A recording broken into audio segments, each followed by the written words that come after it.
Hello student, कैसे हैं आप लोग। इस वीडियो में कक्षा 10 के जो विज्ञान है उसमें बायोलॉजी का जो भाग है उसका जो चैप्टर पहला है जैव प्रक्रम। इस चैप्टर से जो बोर्ड के लिए काफ़ी इंपॉर्टेंट क्वेश्चन होते हैं उन क्वेश्चन को इस वीडियो में मैं सॉल्व करूंगा। अब मैं एक एक करके पार्ट में एक अध्याय का लगभग 3 पार्ट बनाऊंगा और 3 पार्ट में करके पूरा एक अध्याय को समाप्त करूंगा। इससे पहले मैं जो ऑब्जेक्टिव क्वेश्चन बनाया हूँ 30 क्वेश्चन, जो पूरे बायोलॉजी पार्ट से 30 क्वेश्चन मैं ऑब्जेक्टिव क्वेश्चन करा चुका हूँ, उसको भी आप देखिए। काफ़ी फायदा होगा उससे आपको, क्योंकि 7 नंबर का बायोलॉजी से ऑब्जेक्टिव क्वेश्चन पूछे जाते हैं। तो आप वहाँ से देखते हैं तो पूरा का पूरा उसमें हो सकता है कि मिल जाए आपको बोर्ड में देखने को और आपको लाभ हो। तो अब आइए इस वीडियो में देखते हैं।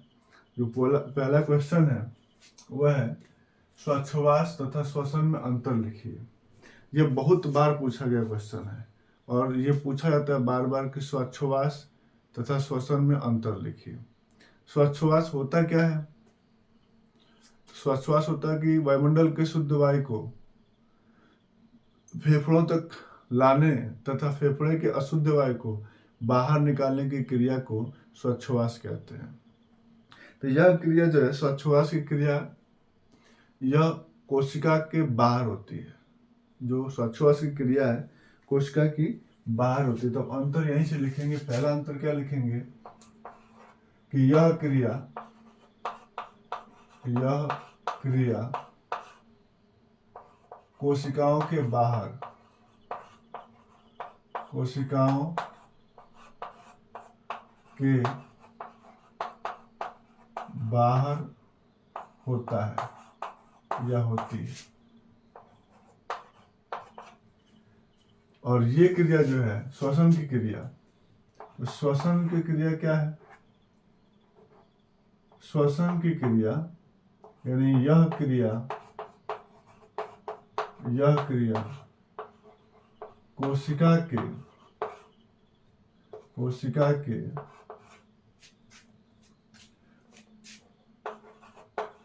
कोशिका द्रव्य तथा माइटोकॉन्ड्रिया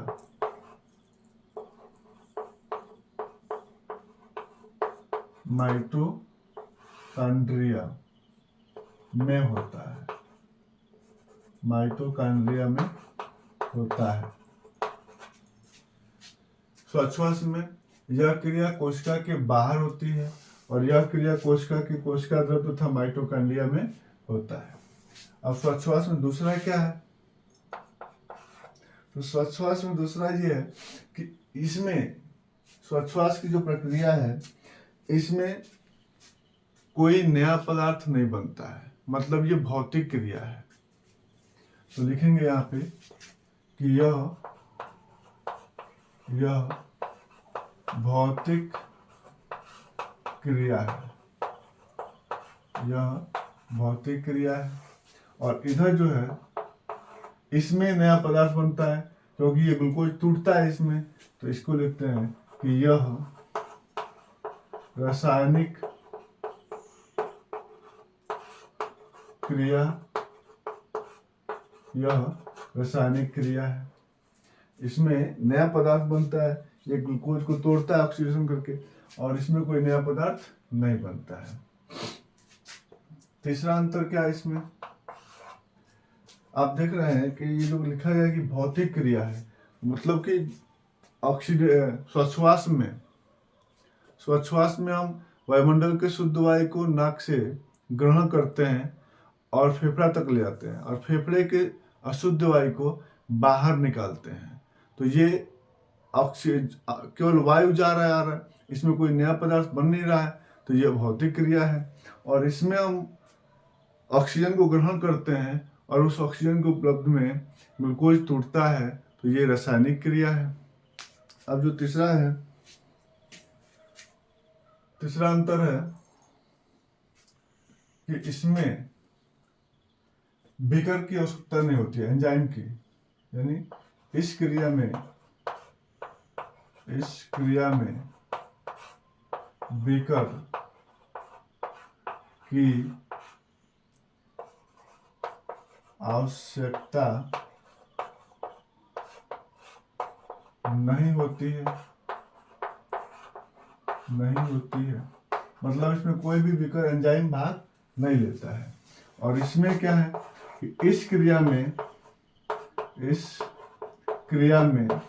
बीकर की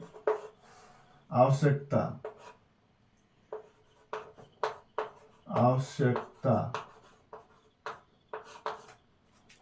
होती है। बीकर मतलब एंजाइम को हिंदी में बीकर कहा जाता है। तो श्वासोच्छ्वास की क्रिया में एंजाइम की आवश्यकता होती है नहीं होती है, और श्वसन की क्रिया में एंजाइम की आवश्यकता होती है। यह क्रिया ये जो श्वासोच्छ्वास है चौथा, ये श्वसन अंगों द्वारा ही होता है। यह क्रिया श्वसन अंगों द्वारा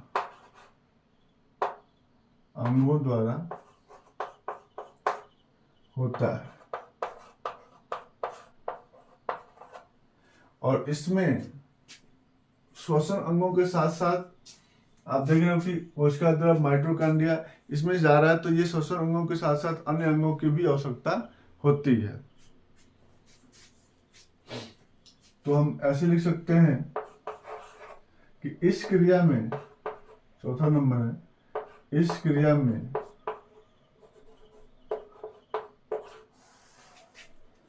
संपूर्ण शरीर भाग लेता है। इस क्रिया में संपूर्ण शरीर भाग लेता है। इस क्रिया में संपूर्ण शरीर भाग लेता है। श्वासोच्छ्वास एक बार और देख लेते हैं पुनः कि श्वासोच्छ्वास क्या होता है और श्वसन क्या होता है, दोनों में अंतर क्या है, इसको आप पुनः क्लियर कर लीजिए। श्वासोच्छ्वास यह क्रिया कोशिका के बाहर होती है। श्वसन यह क्रिया कोशिका द्रव तथा माइटोकॉन्ड्रिया में होती है। श्वासोच्छ्वास क्या है, यह भौतिक क्रिया है क्योंकि इसमें कोई नया पदार्थ नहीं बनता है। यह रासायनिक क्रिया है क्योंकि इसमें नया पदार्थ बनता है, इसमें ग्लूकोज टूटता है। इस क्रिया में बीकर की आवश्यकता नहीं होती है, लेकिन इस क्रिया में बीकर की आवश्यकता होती है। और यह क्रिया श्वसन अंगों द्वारा होता है, जबकि इस क्रिया में पूरे शरीर भाग लेता है। तो आप श्वासोच्छ्वास और श्वसन में अंतर देख लिए। एक और लिख सकते हैं इसमें कि इसमें ऊर्जा की आवश्यकता नहीं होती है या ऊर्जा उत्पन्न नहीं होती है। पांचवा कि इसमें ऊर्जा उत्पन्न नहीं होती है और इसमें जो है ऊर्जा उत्पन्न होती है। इसमें ऊर्जा उत्पन्न होती है। अब इसका श्वसन और श्वासोच्छ्वास में अंतर क्लियर हो गया। अब दूसरा क्वेश्चन देखते हैं, धमनी व शिरा में अंतर। धमनी व शिरा में अंतर भी बहुत ही महत्वपूर्ण क्वेश्चन है। ये भी अंतर में पूछे जाते हैं कि धमनी और शिरा में अंतर बताइए। तो आइए देखते हैं। धमनी में शुद्ध रक्त बहता है। आप सभी जानते हैं कि धमनी में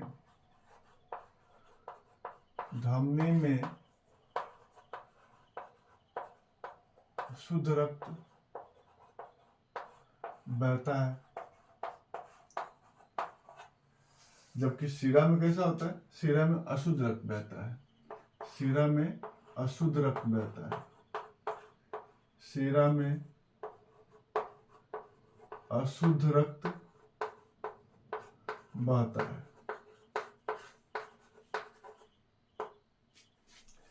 दूसरा, धमनी में क्या और शिरा में क्या अंतर है? दूसरा अंतर यह है कि धमनी की जो दीवार होती है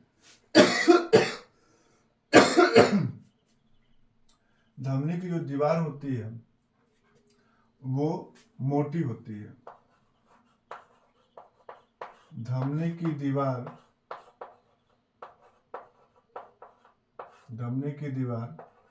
मोटी होती है।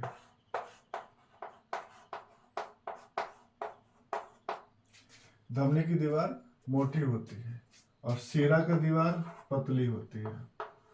शिरा का दीवार पतली होती है, पतली होती है। तीसरा क्या अंतर है? तीसरा अंतर है कि धमनी में जो रक्त का प्रवाह होता है वो तेज होता है। इसमें रक्त की प्रवाह या रक्त का प्रवाह तेज होता है, तेज होता है। और इसमें जो है, इसमें रक्त का प्रवाह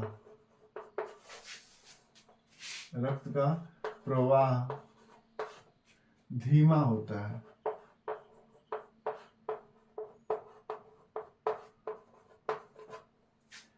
चौथा अंतर क्या है धमनी में?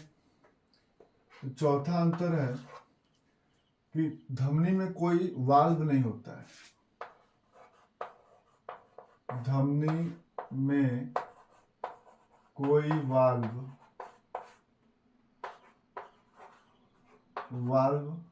नहीं होता है, कोई वाल्व नहीं होता है। जबकि शिरा में वाल्व होता है, शिरा में वाल्व होता है। ये क्यों वाल्व होता है? वाल्व क्यों इसमें पाया जाता है? धमनी में रक्त का प्रवाह तेज होता है, उसमें वाल्व की आवश्यकता नहीं होती है। ये जो है हृदय से अंगों की ओर जाती है, जबकि शिरा में रक्त की प्रवाह धीमा होता है और वो अंगों से हृदय की ओर रक्त को लेकर आता है। तो प्रवाह धीमे होने की वजह से शिरा में वाल्व होता है। पांचवा अंतर जो है, धमनी रुधिर को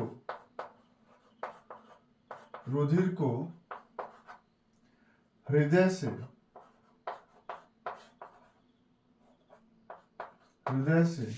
अंगों की ओर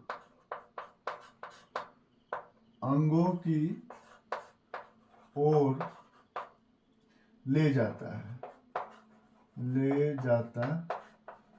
है। हृदय जो है, धमनी जो है रुधिर को हृदय से अंगों की ओर ले जाता है। और इसमें जो है शिरा रुधिर को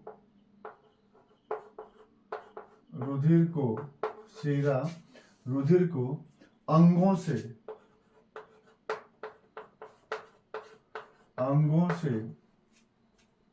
हृदय की ओर लाता है, हृदय की ओर लाता है। देखिए, धमनी में शुद्ध रक्त बहता है, जबकि शिरा में अशुद्ध रक्त बहता है। धमनी की दीवार मोटी होती है, जबकि शिरा की दीवार पतली होती है। इसमें मतलब धमनी में रक्त का प्रवाह तेज होता है और शिरा में रक्त की प्रवाह धीमा होता है। धमनी में कोई वाल्व नहीं होता है क्योंकि ये तेज प्रवाह करता है, जबकि शिरा में वाल्व होता है क्योंकि इसमें रक्त की प्रवाह धीमा होता है। धमनी रुधिर को हृदय से अंगों की ओर मतलब शरीर के अन्य भाग की ओर लेके जाता है, जबकि शिरा जो है रुधिर को अंगों से हृदय की ओर लेके आता है। अब तीसरा क्वेश्चन है, टाइलिन तथा पेप्सिन की उत्पत्ति तथा कार्य लिखिए। टाइलिन व पेप्सिन की उत्पत्ति तथा कार्य लिखिए। ये भी क्वेश्चन तरीका बदल बदल के पूछे गए हैं। पूछा गया है कि लार में कौन सा एंजाइम पाया जाता है और उसका कार्य बताइए। वो भी सीधा इसी से संबंधित है। इसका आंसर क्या होगा देखिए।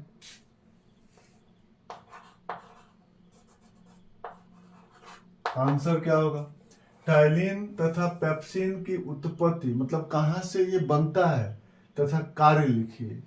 तो टाइलिन जो है, टाइलिन मुख गुहा के लार से, मुख गुहा में लार से, लार से तथा पेप्सिन, पेप्सिन अमाशय से, अमाशय से बनता है या निर्मित होता है। आंसर क्या है कि टाइलिन मुख गुहा में लार से तथा पेप्सिन अमाशय से बनता है या अमाशय में बनता है।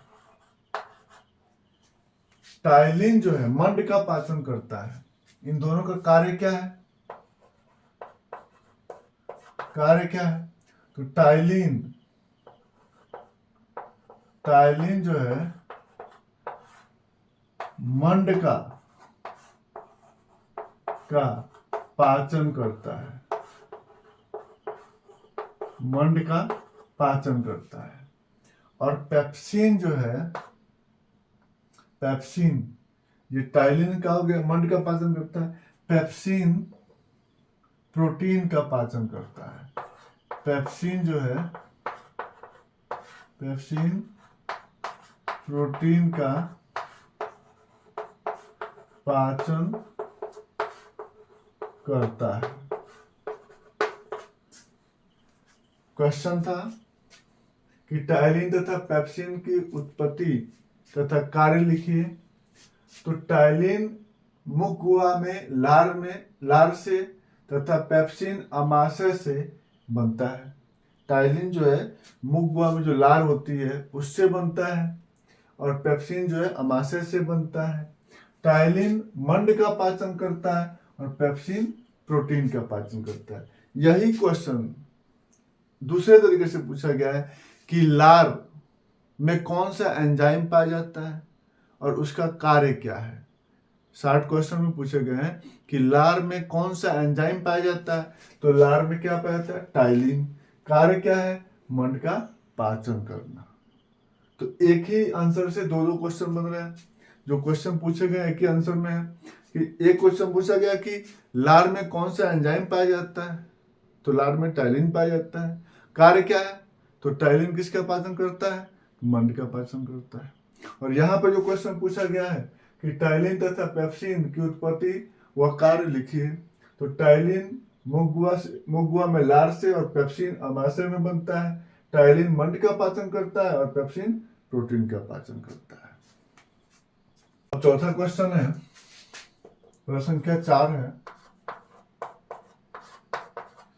रंध्र क्या है? रंध्र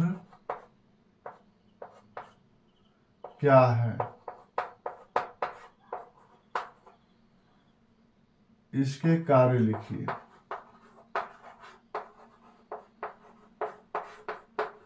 कार्य लिखिए। रंध्र क्या है, इसके कार्य लिखिए। यह भी बोर्ड में पूछा गया क्वेश्चन है कि रंध्र क्या है, इसके कार्य लिखिए। तो आंसर क्या होगा इसका,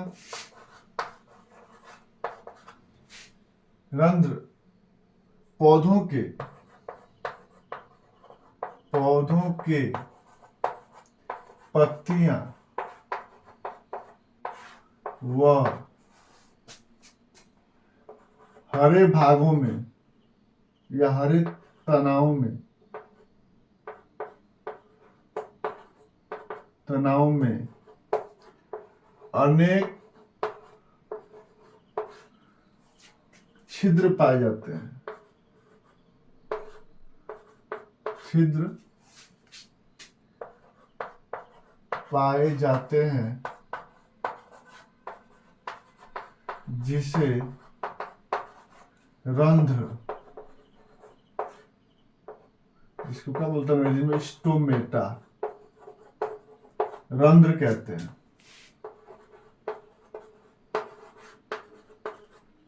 अब इसके कार्य क्या है? कार्य, तो पहला कार्य कि ये गैसों का आदान प्रदान करता है, यानी स्टोमेटा जो है गैसों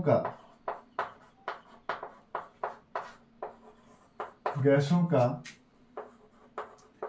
आदान प्रदान करता है।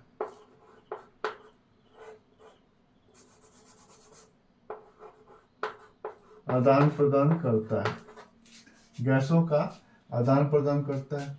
दूसरा क्या है कि इससे जो है लगभग 90% वाष्पोत्सर्जन होते हैं। इससे लगभग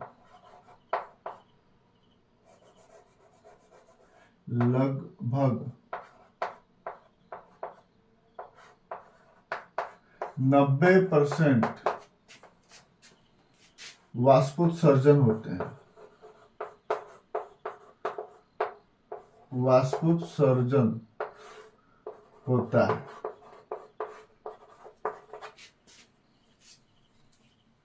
और इससे जो वाष्पोत्सर्जन होता है उसको वातरंध्रीय वाष्पोत्सर्जन कहते हैं। जो स्टोमेटा से वाष्पोत्सर्जन होता है उसको वातरंध्रीय, इससे होने वाले वाष्पोत्सर्जन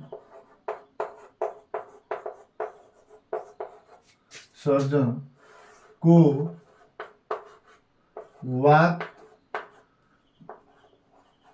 वातरंध्रीय वाष्पोत्सर्जन कहते हैं।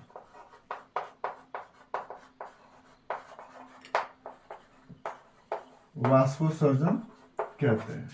ये क्वेश्चन ये भी पूछा गया है कि रंध्रीय वाष्पोत्सर्जन किसे कहते हैं, ये भी बोर्ड में पूछा गया है। तो यहीं से इसका भी आंसर आ गया कि रंध्र द्वारा मतलब स्टोमेटा के द्वारा होने वाले उस वाष्पोत्सर्जन को रंध्रीय वाष्पोत्सर्जन कहते हैं। तो क्वेश्चन क्या है कि रंध्र क्या है, इसके कार्य लिखिए, मतलब स्टोमेटा क्या है, इसके कार्य लिखिए।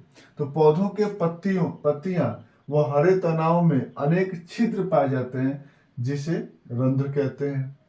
कार्य क्या है कि रंध्र मतलब स्टोमेटा गैसों का आदान प्रदान करता है।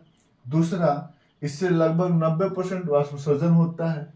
अब जो क्वेश्चन पूछा गया एक और कि वातरंध्रीय वाष्पोत्सर्जन क्या है, तो इससे मतलब स्टोमेटा से होने वाले वाष्पोत्सर्जन को वातरंध्रीय वाष्पोत्सर्जन कहते हैं। तो एक क्वेश्चन में दो क्वेश्चन का आंसर मिल जा रहा है एक आंसर में।